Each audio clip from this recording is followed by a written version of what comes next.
Hey everybody, welcome back to the channel. Today I'm going to talk about diecast cars. I know a lot of people come on here and like to look at different Dodge diecast cars that I collect, but there's one in particular that really has caught a lot of attention from collectors like me who like Dodge, especially Dodge Challengers, and it's becoming a kind of a weird collectible.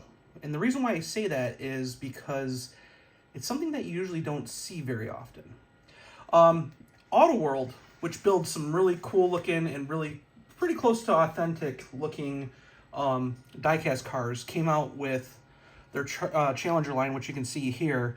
They have basically SRT Super Stocks, Demons. This is one that I'm customizing. You can see it's got skinny tires in the front. I still haven't put the drag radials in the back, or the actual drag slicks in the back, but this is a Scat Pack model in B5 Blue.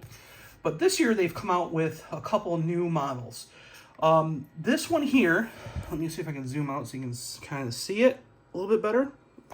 This one here is a 2023 Dodge Challenger SRT, basically a HELLCAT Redeye, which is the Black Ghost edition. This is one of the last call cars. It's got a little bit different wheel styling, as you can see there, but I mean it looks pretty good.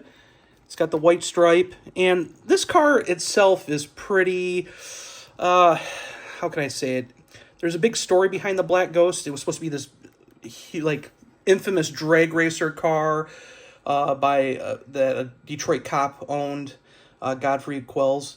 And as I've talked to people in the area, because I live in Detroit, a lot of people are saying, hey, it's almost impossible for this car to be the drag king that everybody said it was going to be because of, well, it's the 1970 version that it actually was a fully loaded, heavy as can be Hemi car where there was a lot faster cars out on Woodward.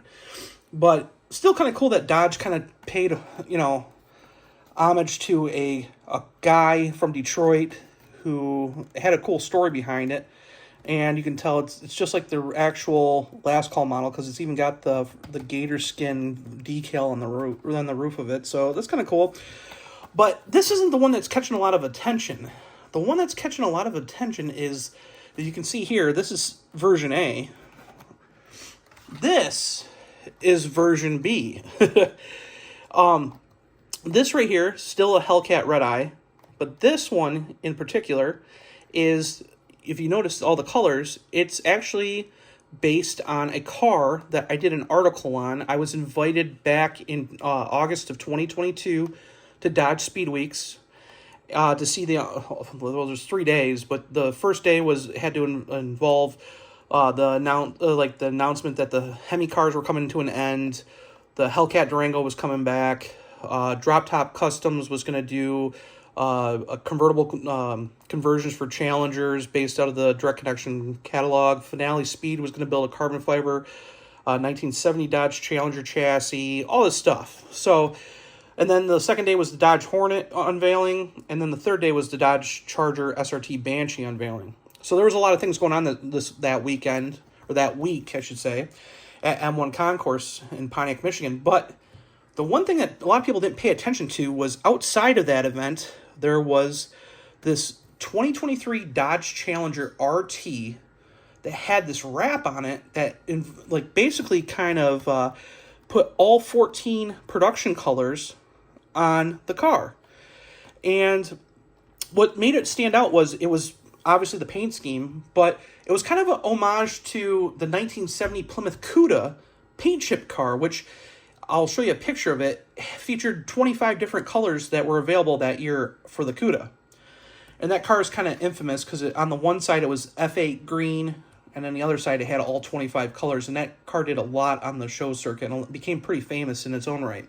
But this car here is based on that 2023 Challenger one that I seen there. So I actually did an article of it. I think my article was like the first one on it. And then about 6 months later, Dodge announced, hey, we're going to offer the wrap available on Dodge's Dodge Garage website, which you could order.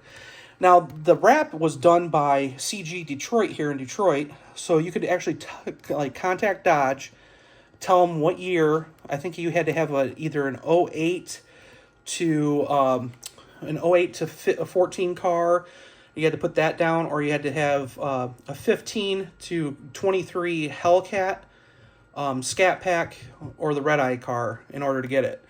But it wasn't a cheap option. I think it was a few grand. I think it was like $8 grand, something like that. I can't remember how much it was. I'll have to look it up. But nonetheless, it was a pretty cool idea. And Autoworld actually created it in a diecast. But this stupid thing, for how kind of ugly it is actually getting a lot of attention from collectors. Like, it's almost impossible to find in stores. I found this one in a store along with this one, which was kind of cool. But I wanted to keep it intact, but I wanted to actually show you guys up close. So I had to go online and purchase it. And these stupid things are going for like 20 bucks a pop. But here it is. So, I mean, it's pretty neat.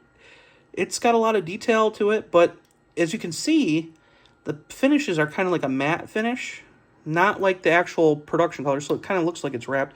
You can tell that, you know, they're tempos and they kind of missed some spots. You can see the car was actually white to begin with. But the paint scheme is pretty cool. As you can see on the back, it says it's wrapped. It's a license plate. It's a Michigan license plate. But a cool idea. It's just, I don't think it was done that well. But for how much this car is going online, it kind of blows my mind. If we look at, for example, this version, which is the same casting, it's just basically a Scat Pack model. If you look at the B5 Blue, you can see a lot of metallic in it. A lot of metallic. Where this car is just matte. It's just like, here's B5 Blue here, and you can see it's just a matte color. So I think it's a cool idea. Do I think it's worth 20 bucks? No. I mean, I think I paid, to get another one, I think I paid 13 bucks plus shipping. But, I mean, it's something cool for the collection, but I don't know if it's worth that much if you're just going to buy it just to like hang on to it, and people are making it more than what it is.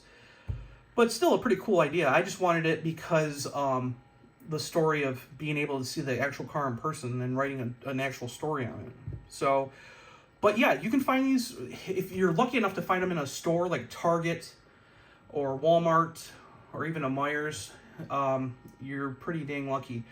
I found this one at a Target. This one here I found at a Target.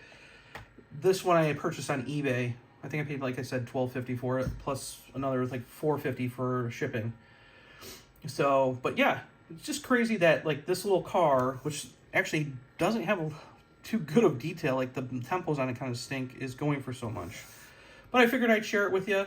Let me know what you think of this kind of paint scheme. I mean, I think it's cool that they use the concept of the car that was actually at the show. I just think this one was poorly done. But tell me what you think in the comments below. I'm curious to see what you guys think, and do you think it's like worth the money? I mean, I don't, but I'd like to hear what you guys think. So drop a line in the bottom of the comments, and I'll see you in the next video. Bye.